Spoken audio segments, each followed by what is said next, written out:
अस्सलाम वालेकुम नाजरीन, इस वक्त हम बुराक सिटी के नए तामीर होने वाले अंडरपास के ऊपर मौजूद हैं।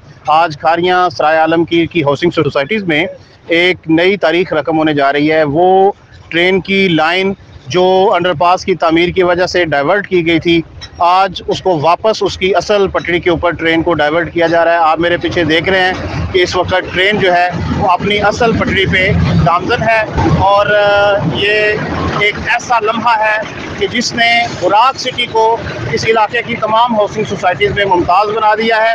इस वक्त रावलपिंडी से लाहौर जाने वाली ट्रेन जो है वो इस बुराक सिटी के अंडरपास के ऊपर से गुजर रही है। बुराक सिटी ने इस अंडरपास की तामीर से वो मुकाम हासिल कर लिया है कि जो अभी तक की किसी सोसाइटी को नसीब नहीं हुआ। इससे पहले एक बहुत बड़ा हाउसिंग प्रोजेक्ट सिर्फ अंडरपास या ओवरहेड ब्रिज न मिलने की वजह से नाकामी का शिकार हो चुका है, लेकिन बुराक सिटी की इंतज़ामिया की मुसलसल कोशिशों और उनके खलूस और आवाम के साथ दोस्ती के इजहार ने आज उन्हें इस मुकाम पर ला खड़ा किया है कि वो इस अहम संग मील को अबूर करने में कामयाब हो रहे हैं। आप देख रहे हैं कि इस वक्त रावलपिंडी से लाहौर जाने वाली ट्रेन बुराक सिटी के अंडरपास के ऊपर से गुजर रही है।